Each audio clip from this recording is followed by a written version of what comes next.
ang mga kwento ng pag-ibig, kwento ng buhay at kwento ng pag-asa dito sa Barangay Love Stories. Love Stories.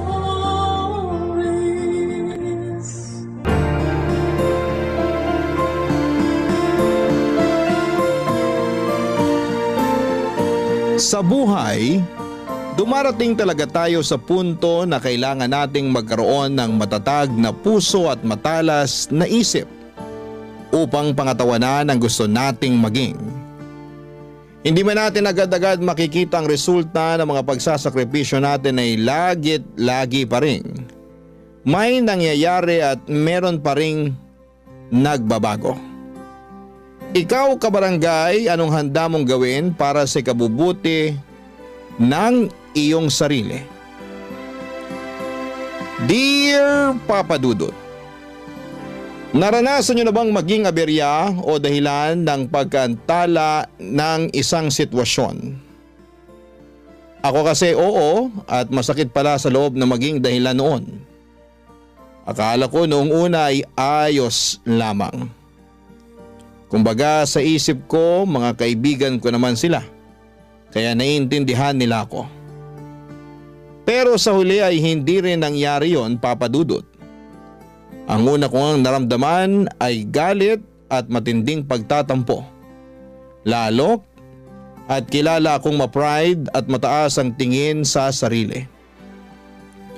Pero bago ko ituloy ang kwento ko ay gusto ko munang bumati ng isang mapagpalang tanghali sa inyong lahat. Matagal na akong avid listener ng programa ninyong Barangay Love Stories. Lagi kong inaabangan ang mga uploaded stories ninyo online at isang araw ay nag-decide akong magpadala ng email sa inyong istasyon.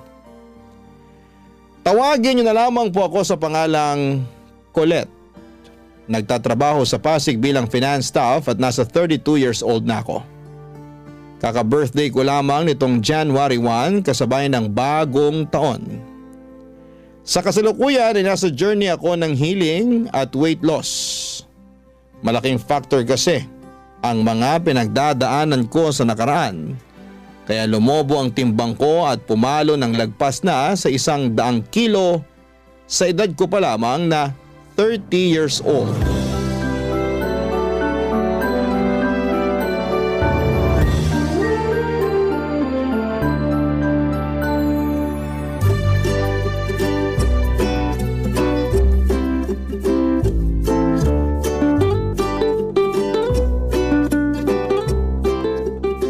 Grabe, ang dami namang masarap dito.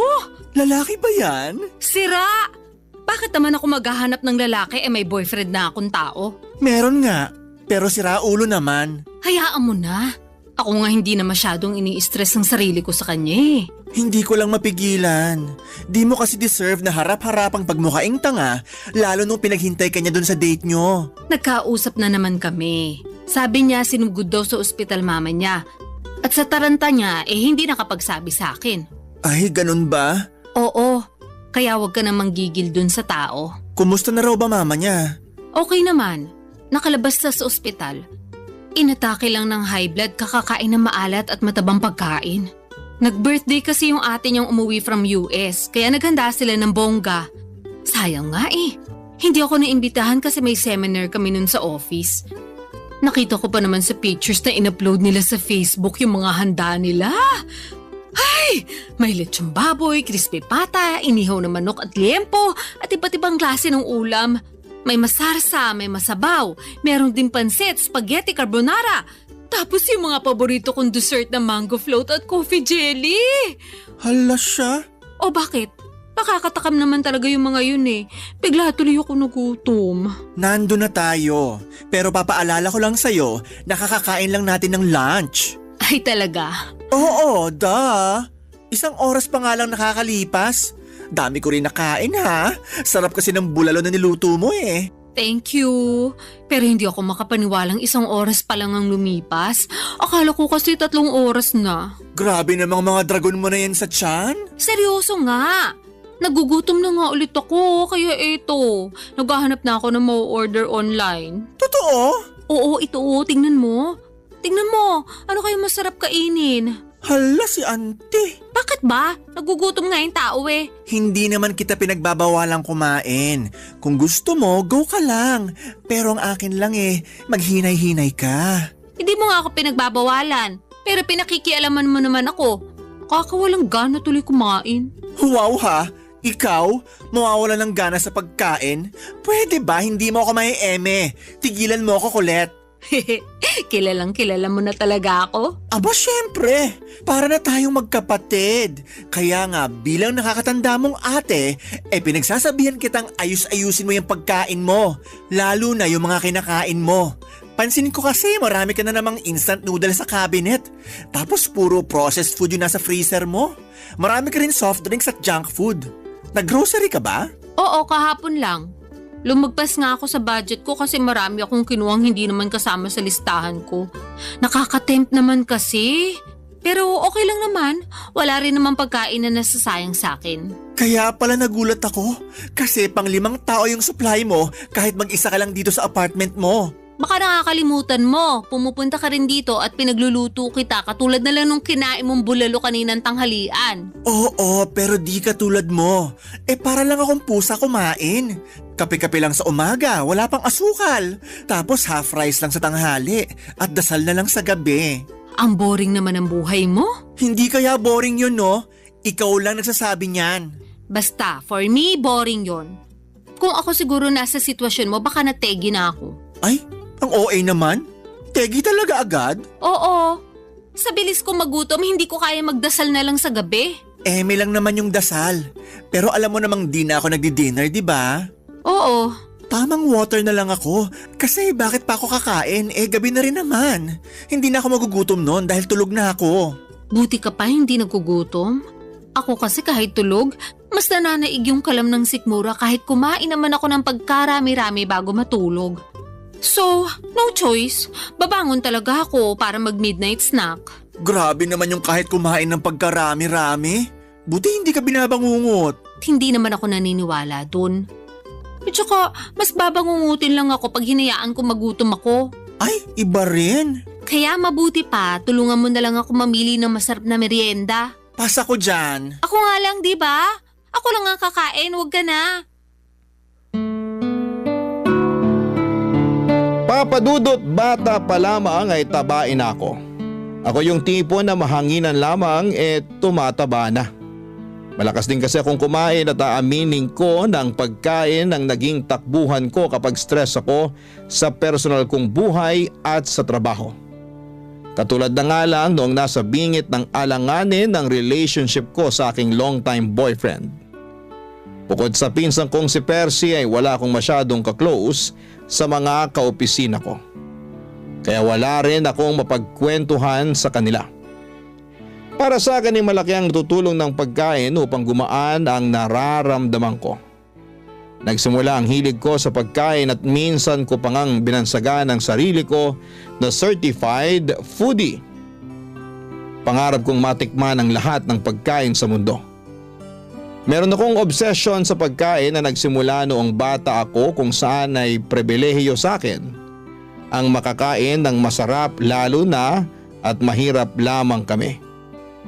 Maaga pang namatay ang nanay ko at nung nagkaroon ulit ng kinakasama ang tatay, nuknukan naman ang kadamutan sa pagkain ng madrasta kong yon. Sa kanya ko naranasang magutuman kaya ang ginagawa ko ay nagtatago ako ng pagkain at palihim na kinakain yon. Sa pagpapatuloy ng hindi maayos na relasyon ko sa aking boyfriend, itinuong ko sa pagkain ng lahat ng sama ng loob at hinanakit ko sa mga pagkukulang niya sa akin. Kaya nga makalipas lamang ng halos 2 linggo, nadagdagan ng 5 kilo ang timbang ko. Pumalo na ako noon sa 115 kilogram.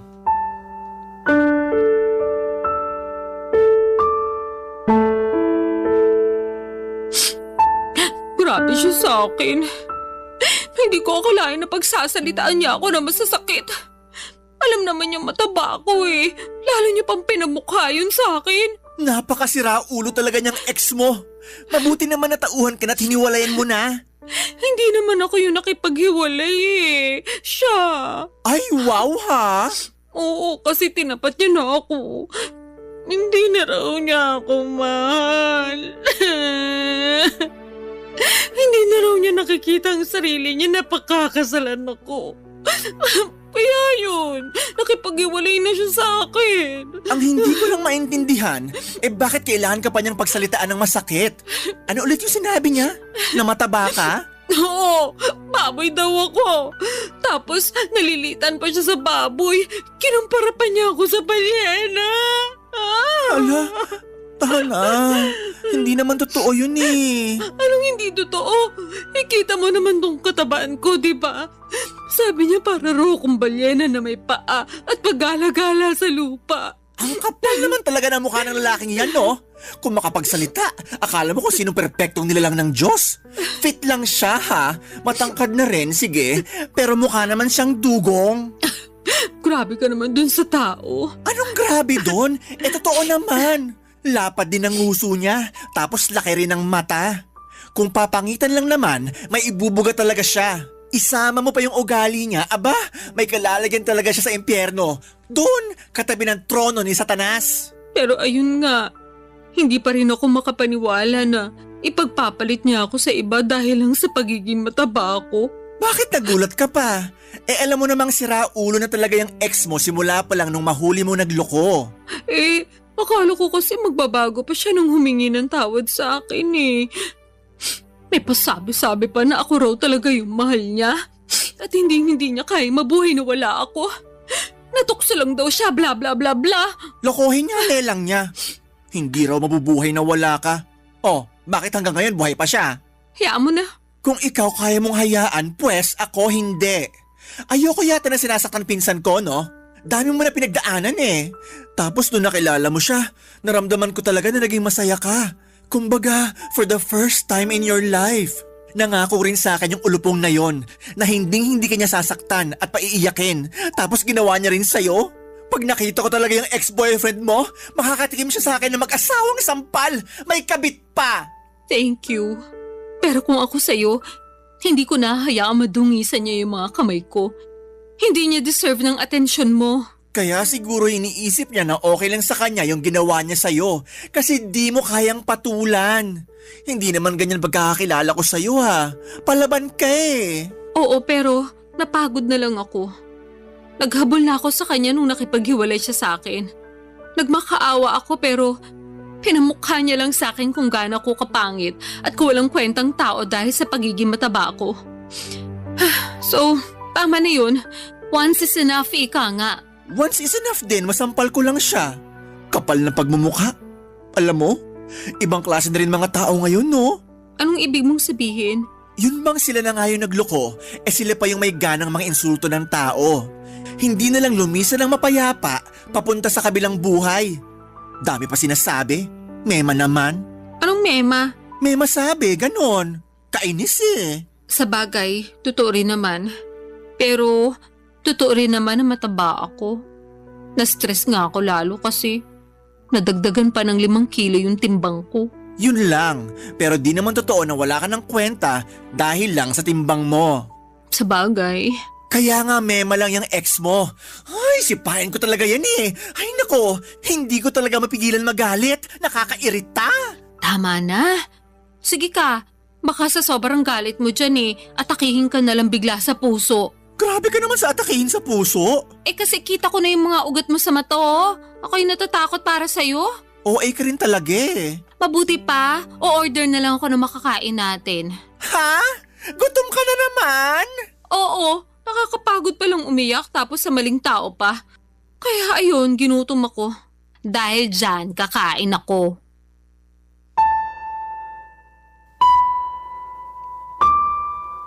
Papadudod, sobrang sakit maloko ng taong pinakamamahal mo. At masahol pa doon pinagpalit niya ako sa babaeng hindi hamak na mas payat at sexy sa akin. Laking insulto noon sa pagkatao ko gayong hindi naman ako payat at sexy noong nakilala niya.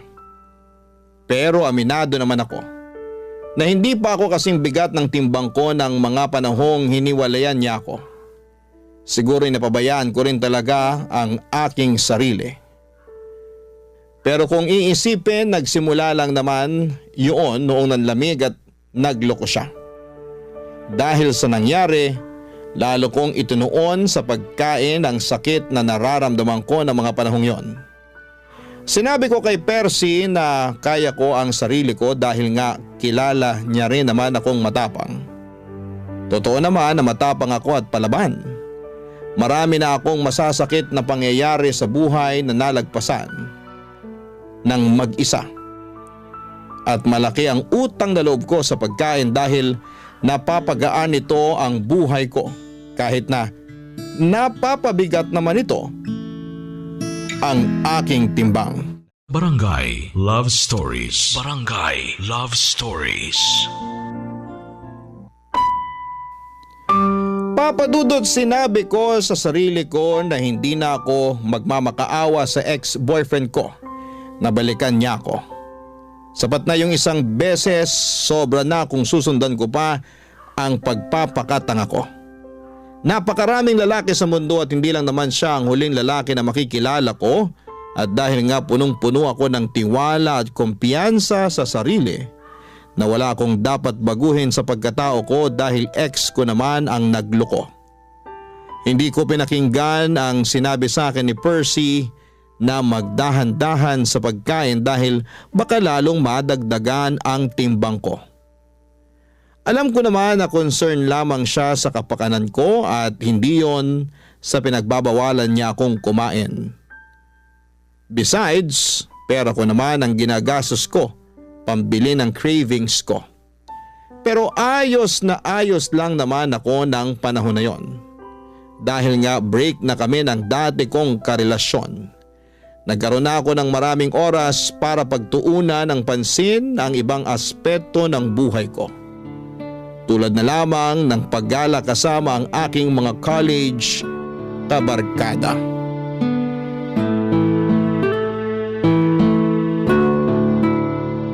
Oh, eto, pasalubong ko sa'yo.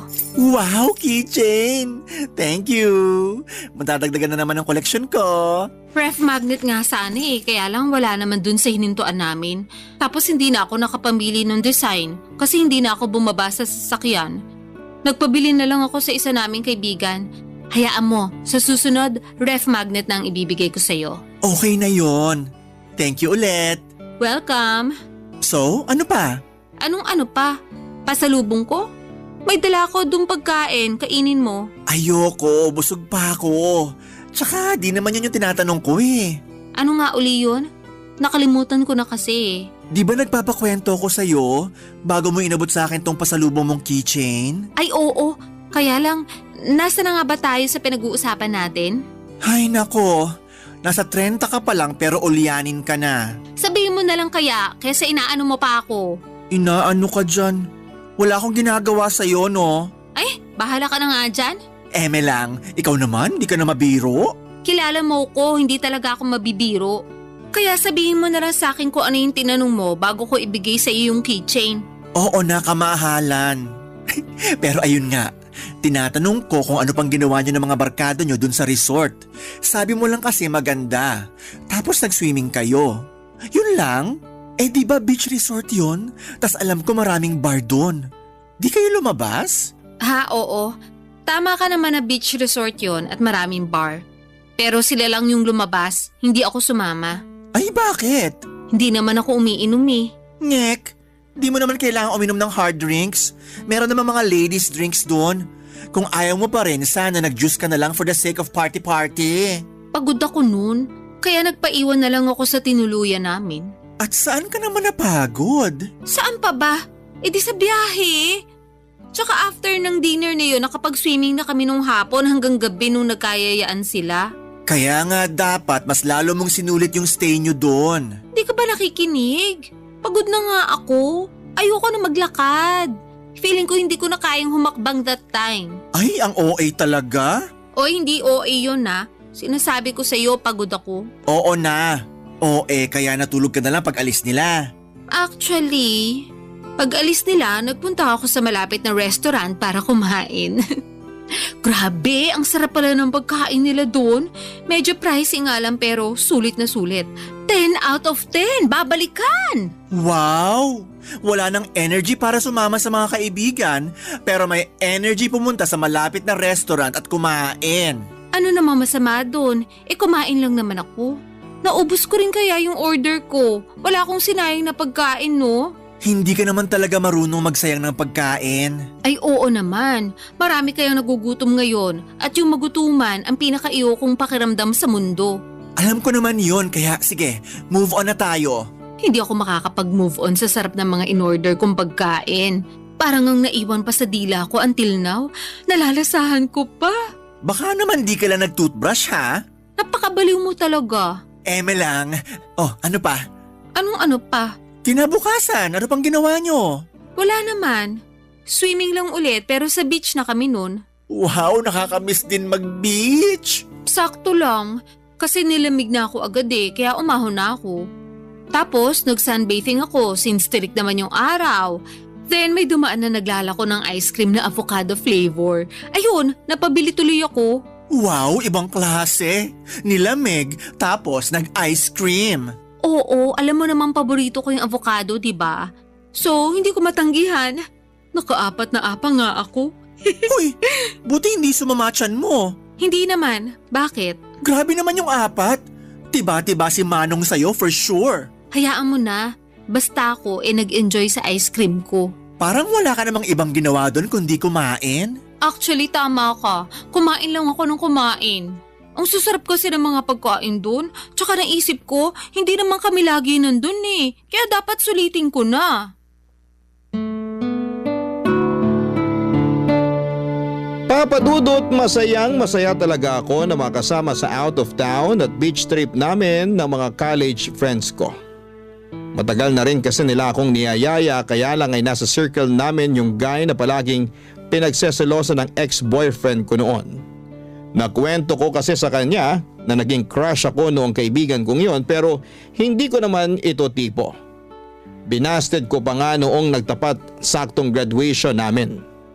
At matagal na yon, bago pa kami nagkakilala ng ex ko.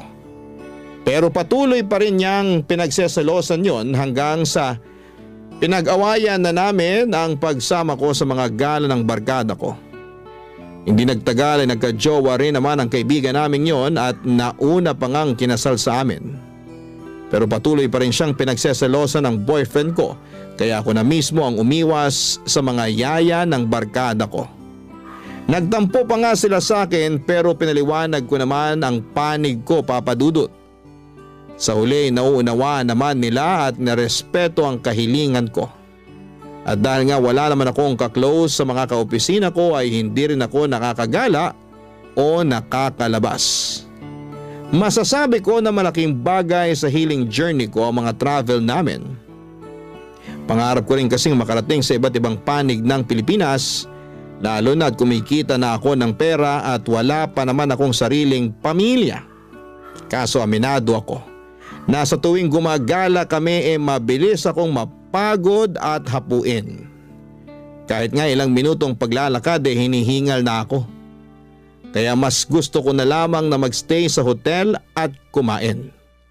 Bagay na sa tingin ko ay unti-unting kinainisan sa akin ng mga barkada ko. Kaya nga kinuwento ko yon kay Percy at ang solusyon niya ay simulan ko na raw ang Oplan Balik Alindog program. Bilang unang hakbang ay nag-enroll ako sa gym kung saan ay matagal na siyang miyembro, Papa Dudut.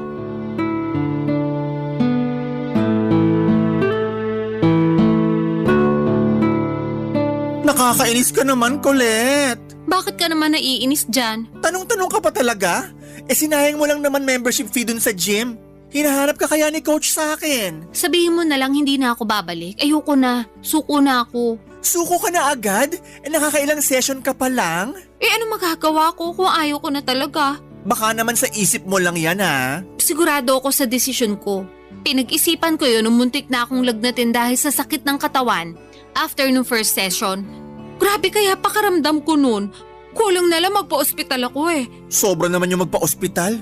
Sa pagkakatanda ko, nag-treadmill ka lang naman nung unang araw mo. Correction, isama mo na yung pag-akyat baba natin dun sa hagdan papunta sa gym. Kung bakit kasi hindi uso elevator dun? Nasa third floor din kaya yung inakyat baba natin. May elevator naman, pero under maintenance. Tsaka ayaw mo nun. Naka-warm up ka na nung umakyat ka sa hagdan. Magandang cardio rin yun para maramdaman mo namang may puso ka. May puso ako, no? Ramdam na ramdam ko sa tuwing kinikilig akong tikman yung bagong pagkain sa menu. Yan, dyan ka magaling sa pagkain. Ano namang masama doon? May batas ba na nagbabawal akong kumain? Walang batas at hindi masama. Bakit kasi ganyan ang tono mo? Para mo na rin sinabing wala akong karapatang kumain. Hindi naman ganyan punto ko. Ang akin lang, nagpatulong ka sa akin para makapagbawas ng timbang, di ba? Kesyo dami mo nang nararamdaman sa katawan mo at gusto mo namang makasabay sa trip ng mga kaibigan mo. So ako naman, sige, tinulungan kita. Pero bago yon, tinanong muna kita kung talagang desidido ka na magbawas ng timbang. Sabi mo, oo.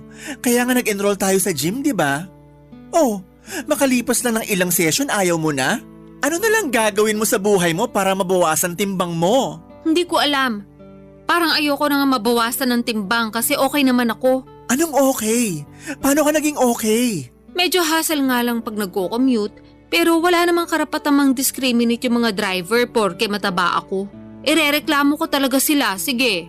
O sige, ando na tayo. Pero paano na lang yung overall health mo? Yung katawan mo, hindi lang sa labas kundi sa loob. Sabi mo, mabilis kang hingalin, di ba? Oo, kaya nga sinabi ko sa sarili ko na iiwasan ko na lang yung mga bagay na hihingalin lang ako. Hindi ganun yun. Ano bang pinagsasasabi mo dyan? Hindi mo iiwasan. Dapat solusyonan mo, ganun yun. Yang hingal mo, resulta yan ng hindi mo pag-e-exercise at sobrang pagkain. Dinamay mo na naman yung mga pagkain ko. Wala naman sa'yong ginagawa yung mga pagkain. Tsaka mas hinihingal nga ako sa pag-e-exercise. Kulang na nga lang lumaylay dila ako nung nagte-treadmill ako. Tapos yung machine na parang umaakit ka sa hagdan. Stair climber? Oo, yun nga. Grabe, tagapawis ko dun ah. Ewan ko ba, umakit na nga ako ng hagdan na hanggang third floor tapos pagkaganunin pa ako ni coach. Ano yun? Naglolokohan na lang ba kami? Hiyang-hiya naman sa'yo si coach. Palitan mo na kaya siya, no? Pag pinalitan ko siya, sigurado magsasara ang gym kasi papalitan ko ng restaurant business. Mas marami kita ko doon for sure. Alam mo, ewan ko sa'yo. Kinain ka na ng sistema. Hindi sistema ang kumain sa akin. Tsaka nagsasabi lang naman ako ng totoo. Hindi naman ako masaya sa pagpunta ng gym na yan eh. Sakit ang katawan lang inabot ko. Alam mo kung saan ako masaya? Oo, parang alam ko na kung saan. Sa pagkain? Tama! Ay, pag kumakain ako, parang nakalutang sa alapaapa mga paa ko. Lalo na syempre kapag masarap yung kinakain ko. Tsaka mas nai-enjoy ko yun, mas nagiging masaya ako. Delusional ka lang. Akala ko ba walang masama sa pagkain? Wala nga. Pero yung pagiging matakaw mo sa pagkain, yun ang masama.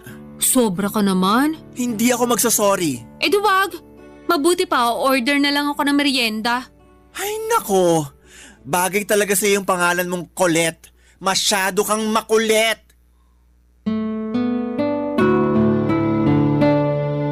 Sa totoo lang, Papa Dudut, mabibilang sa daliri ko sa kamay kung ilang beses lamang akong pumunta sa gym na pina-enrollan sa akin ni Percy. 1, 2 o 3 lang yata, tapos ay ayoko na. Totoo naman na sayang yung pera na binayad ko sa membership fee, pero hindi na lamang ako nang hinayang doon dahil ayoko na. Suko na ako. Unang session pa lamang namin ay sobrang sakit na ng katawan ko. Halos hindi na ako makakilos na para bang akala ko ay mamamatay na ako ng mga panahong yon. Pero dahil sinabi ng pinsan ko na normal lang naman daw yon, nagpatuloy pa ako ng ilang session pa. Kaya lang ay hindi ko talaga kaya, Papa Dudut. Ako pa naman yung klase ng tao na hindi nagtitiis kapag nasasaktan na. Well, siguro ay nagawa kong tiisin yung pagiging unfaithful sa akin ng damukol kong ex-boyfriend. Pero pinangako ko sa aking sarili na yun na ang huling bagay na titiisin ko. Kaya kahit naiinis sa akin si Percy dahil sa hindi ko pagiging desidido na magpapayat ay wala na akong pakialam pa. Dahil doon ay natuon ulit ang atensyon ko sa labis na pagkain upang mabawasan ang aking stress. Barangay Love Stories. Barangay Love Stories. Papadudot, mabilis na lumipas ang 3 buwan mula sa dati kong timbang na 115 kilo ay pumalo na ako sa 150 kilograms. Sobrang taba ko na at ang bigat-bigat na ng katawan ko. Dagdag pa yung palagiang pagsama ng aking pakiramdam. May mga araw na ayoko nang bumangon sa higaan para pumasok sa trabaho dahil nakakapagod mag-asikaso. Bukod doon ay nahihirapan din ako mag-commute dahil sa timbang ko. Kita ko na rin sa salamin na lumolobo talaga ako ng husto. Lumaki ang mga braso ko at hita at nadagdagan ng isang layer ang bilbil ko sa tiyan at sa leeg ko. Umumbok din ang aking mukha at hindi ko na makita dahil sa dagdag na taba ng aking leeg. Doon ako nagsimulang ma-frustrate habang binabalikan sa isipan ko kung ano-anong klaseng pagkain ang kinain ko noong nakaraang 3 buwan. Na-realize ko na sobrang daming carbohydrates, maalat at matatamis na pagkain ng walang pasubali kong nilantakan. Malala kapag magkaka-period na ako dahil nandun yung magkikrave talaga ako sa iba't ibang unhealthy food and drinks. Tapos nung isang beses ay hindi ako dinatna ng menstruation ko. Akala ko'y delay lang pero dahil praning ako ay nagpakonsulta na ako sa isang OB-gynecologist. Doon ko napag-alaman na may PCOS ako o Polycystic Ovarian Syndrome. Bilateral din. Ibig sabihin po nun ay 2 ovary ko ang merong cyst na nakakaapekto sa aking hormones. Bukod doon ay lumabas sa laboratory exam ko na may type 2 diabetes din ako. Dahil sa mga sakit ko ay lalo akong na-frustrate. At imbes na gawin ng payo sa akin ng mga doktor na magbawas ng timbang ay kabaligtaran noon ang ginawa ko. Mas lalo akong nagpakalango sa pagkain, papadudot.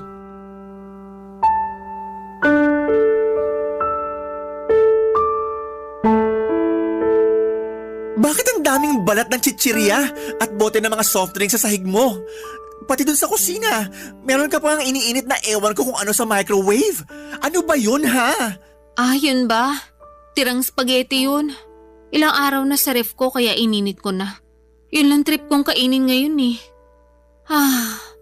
Pwede bang makisuyo? Pakikuha pagtapos ng initin. Hirap na kasi akong tumayo eh. Akala ko ba wala kang ganang kumain dahil may sakit ka? Kaya nga ako pumunta rito sa apartment mo kahit na naiinis pa rin ako sa'yo. Thank you. Pero naisip ko ayoko magpatalo sa sakit ko, kaya kakain pa rin ako. Kinain mo rin ba yung lahat-lahat ng mga chichirya na yan?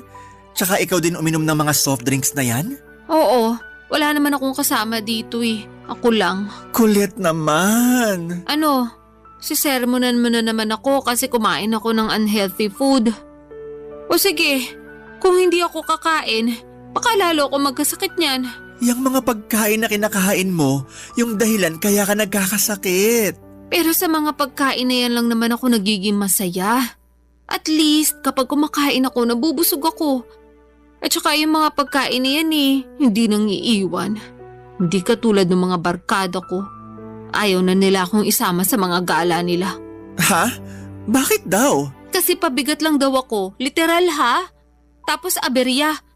KJ din daw ako at mareklamo lalo na sa mga gusto nilang gawin at puntahan. Kasalanan ko ba yun? Mabilis ako mapagod. Tapos baka hindi paligtas sa akin yung mga trip nilang gawin. Alam naman nilang mataba ako. Pinipilit ka ba nilang gawin yung mga ayaw mo? Hindi naman. Pero ramdam ko yung disappointment nila sa akin. May isa pa nga na nagsabi na sana hindi na lang ako sumama kung magstay lang din daw ako sa hotel. Sobra naman. Pero totoo rin naman Nakakapanghinayang naman talaga. Lalo bihira lang kayo pumunta dun sa lugar. Kaya dapat sulitin nyo na. Sinusulit ko naman kaya nga kinakain ko lahat ng pwede kong kainin. Kaya lang hindi nila yun maintindihan. Palibhasa, hindi sila ang nasa posisyon ko. Alam mo, gusto kitang kampihan kasi pinsan kita. Pero may point din naman yung mga barkada mo. Siguro nga mas mabuti pa na hindi ka na nila isama kaysa naman ganun palagi yung tingin nila sa'yo. Yun bang pabigat tsaka aberya? Kasi masakit din naman sa part mo yun. Pero yun nga, di ko rin sila masisisi. Hindi mo ba talaga nakikita na dapat may baguhin ka rin sa sarili mo? Di na muna para sa iba, kahit sa sarili mo na lang. Alam ko namang meron pero hindi ko alam kung paano mag-uumpisa. At saka natatakot ako na baka huli na ang lahat lalo na meron na akong nararamdaman sa katawan ko. Nakapagpa-check up ka na ba? Oo, sa OB-gynecologist at saka sa endocrinologist. May PCOS ako at saka type 2 diabetes. Mataas din ang creatinine ko at saka blood pressure. Santisima! Bata-bata mo ba pero napakarami mo ng sakit. Kaya nga eh, Kailan ka pa ba nagpa-check up? last week lang. Bakit ngayon mo lang sinabi sa akin? Nahihiya ako sa iyo eh. At saka natatakot ako na baka sabihin mo kasalanan ko rin naman kaya nangyari sa akin to. Naaalala ko kasi na sinabi mo masama ang pagiging matakaw. Oo, pero kailangan mo nang makakaramay. Lalo na sa sitwasyon mong yan. Okay lang naman ako. Karamay ko naman yung mga pagkain. Alam mo, hindi tama yan. Baka lalo ka lang mapasama sa ginagawa mong yan eh. Tsaka di ka naman pinagbabawalang kumain. Pero sana piliin mo naman yung mga pagkain na papapasukin mo sa katawan mo. Nahihirapan ako. Hindi ko alam kung paano ko magsisimula. Pakiramdam ko pag hindi ako nakakakain ng mga pagkain kinasanayan ko, mamamatay ako. Alam mo ba yung pakiramdam na yun? Ang hirap! Hirap na ako magkontrol. Mas gusto ko nalang mamatay para matapos na itong mga nararamdaman ko. Gaga, alam mo namang hindi yan ang solusyon, di ba? Huwag ka munang mamatay. Marami pa tayong lugar na pupuntahan pag gumaling ka na. Please lang, huwag ganyan ang isipin mo. Ewan ko, nawawala na ako ng pag-asa na magbabago pa ang buhay ko. Papadudot mga bata pa lamang ay close na kami ni Percy. Dahil solong anak lamang ako at wala rin namang kapatid sa tatay at madrasta ko. Ang pinsang kong yon ang tumatayong nakatatandang kapatid sa akin. Hindi naman nagkakalayo ang edad namin, 2 taon lang ang tanda niya. Marami na kaming pinagsamahan at malaki talaga ang naitutulong niya sa buhay ko. Lalo na sa pag-encourage sa akin na magbawas ng timbang. Kaya nga kahit sinesermonan niya ako ng mga panahong yon ay thankful pa rin ako sa kanya dahil mas nauunawaan ko ang mga pagkukulang ko. Hindi lang sa ibang tao kundi lalong-lalo na sa aking sarili. Matapos ang pag-uusap namin yon ni Percy ay nagbalik tanaw ako sa aking nakaraan. Bumalik ako sa mga panahong nagsimula akong magkaroon ng unhealthy relationship sa pagkain. Alam ko kasi na walang kasalanan ng mga kinakain ko sa kondisyon ko dahil ako mismo ang nawala ng kontrol. Pero naniniwala din ako na hindi pa naman huli ang lahat lalo na kung desidido akong magbagong buhay. Kaya nga noong 2024 lang ay pinatapos ko muna lahat ng mga handaan bago ko pangatawanan ang New Year's resolution kong magpapayat ng tuluyan. Bilang unang hakbang, nagbawas ako ng kinakain lalo na yung unhealthy katulad ng junk food, soft drinks at sugary treats. Sobrang hirap. Lalo na at umabot na ako sa puntong naglalaway ako, makakita lamang ako ng mga paborito kong pagkain. Pero sa tulong ni Percy at ng aking dietitian ay kinaya ko naman. Sunod kong binawasan ay ang mga consumption food ng carbohydrates. Ang mga halimbawa noon ay kanin, tinapay at mga pasta. Pero hindi ko naman kagad inalis sa sistema ko lalo na at meron akong mga sakit.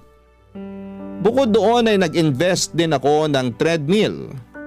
Ginagamit ko lang naman yon pag maulan, pero pag hindi naman ay sinasamahan ako ng pinsang kong maglakad-lakad sa gabi. Nagbabadminton at volleyball din kami pampapawis. Kaya sa loob ng 2 buwan, nabawasan na ang timbang ko ng halos 10 kilo.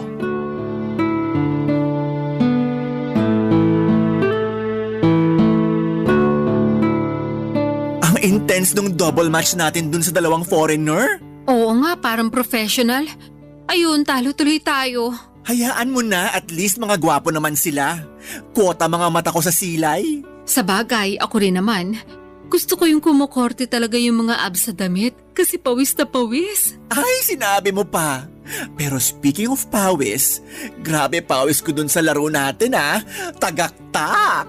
Ako nga hingal na hingal eh. Kulang na lang lumaylay dila ako sa court para pa akong hahapuin ng wala sa oras. Pero wala naman akong hika Mabuti naman. Kinabahan ako sa'yo eh. Nahalata ko nga sa reaksyon ng mukha mo, kaya sinabi ko. Santissima, maawa naman sa'yo.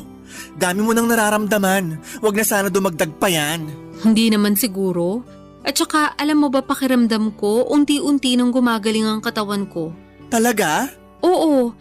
Di ba nabawasan na ako ng timbang? 10 kilo rin yon. Kaya nga alam ko na mataba pa rin ako, pero malaking bagay na rin sa akin yung 10 kilong yun, no? Oo naman. Hindi mo yun ma-achieve kung hindi mo piniling tulungan ang sarili mo.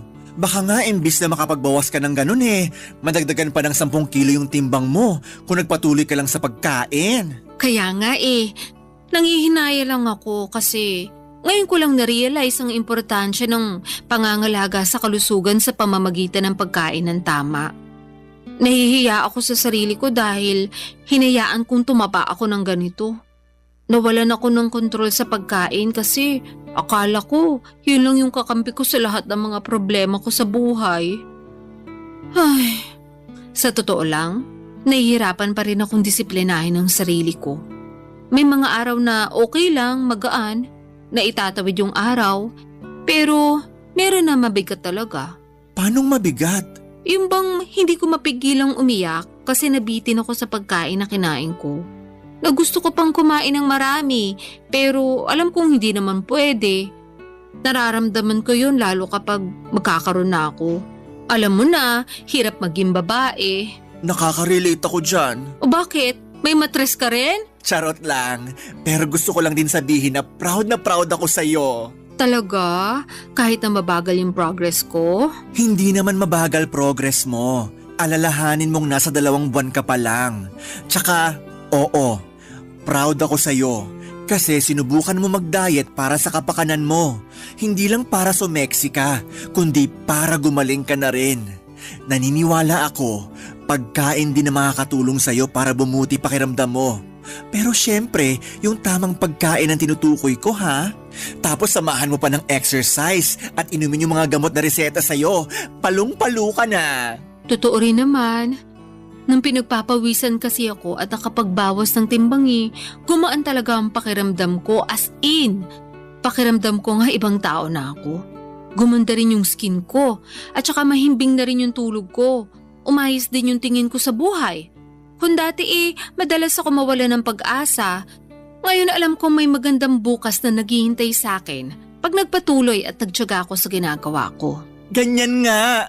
Kaya proud talaga ako sa iyo Alam ko na hindi madali pero kinakaya mo. Grabe, bilib na bilib ako sa iyo. Pinagmamalaki kita. Thank you. Pero kung tutuusin, hindi ko naman to magagawa kundi dahil sa iyo. Ikaw yung nandyan para tumulong sa akin kahit na maraming beses ako naging pasaway. Siyempre, parang kapatid na turing ko sa iyo. Mahal kita kahit na nung una pasaway ka. Pero mas mahal kita ngayon dahil minamahal mo na ang sarili mo. Salamat ulit. Walang anuman. O basta nandito lang ako para sumuporta sa iyo. Sasamahan kita sa paggaling mo. Kalmahan mo lang din kasi yung pagtaba nga inaabot ng ilang taon, pagpayat pa kaya. Yan din kasi yung pangunahing rason ng karamihan kaya sila nadadapa sa pagbabawas ng timbang. Yun bang minamadali nilang resulta? Wala namang buto na pag tinanim mo ngayon, tutubo na bukas.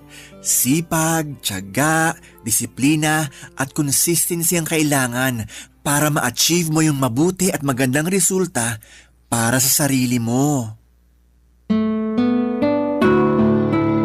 Papa Dudut, malayo pa pero malayo na rin naman ako. Sa kasalukuyan ay nasa 95 kilograms na lamang ako. Patuloy ang mga bagay na ginagawa ko para mabawasan ang timbang ko. Pero hindi lang ako doon nakafocus dahil ang pangunahing dahilan ko talaga ay gumaling ako. Maraming mabubuting bagay ang dulot ng pagbaba ng timbang sa akin. Mas naging aktibo na rin po ako sa iba't ibang bagay at sports. Hindi na rin ako madalas hapuin at higit sa lahat ay natutuhan kong kumain ng tama at masustansya na naaayon sa kailangan ng aking katawan. Hindi ko pa na-achieve ang goal weight ko, pero hindi ako susuko lalo na ngayon na mas mahal ko na ang aking sarili. Sabi nga nila, kapag maayos ang tingin mo sa iyong sarili ay naapektuhan noon hindi lang ang iyong pananaw, kundi maging ang relasyon mo sa mga bagay at tao na nasa paligid mo. Bilang nasa paglalakbay pa ako ng paggaling at pagbabawas ng timbang, sinama ko na rin po sa bucket list ko ang makapag-counseling upang ipakonsulta ang mga karanasan ko na naging dahilan para maging obsessed ako sa pagkain. Yun din kasi ang sabi ng dietitian ko. Sadyang ako lang yung hindi pa handa ng mga panahong yon. Maraming salamat po, Papa Dudut, sakaling mapili po ninyong i-area ang sulat ko sa programang Barangay Love Stories. Malaking bagay na makapagbigay ako ng inspirasyon sa ating mga kabarangay. Susulat ako ulit para mag-update sa latest kong timbang at kung sakali na makahanap na rin po ako ng panibagong pag-ibig. God bless po sa inyong istasyon and more power pa. Ang inyong forever kapuso at kabarangay, Colette. Barangay Love Stories. Barangay Love Stories. Anong say mo sa Barangay Love Stories na ito? Pagkwentuhan natin sa comment section yan. Nagustuhan ng iyong napakinggan? Ituloy yan via live stream sa www.gmanetwork.com/radio.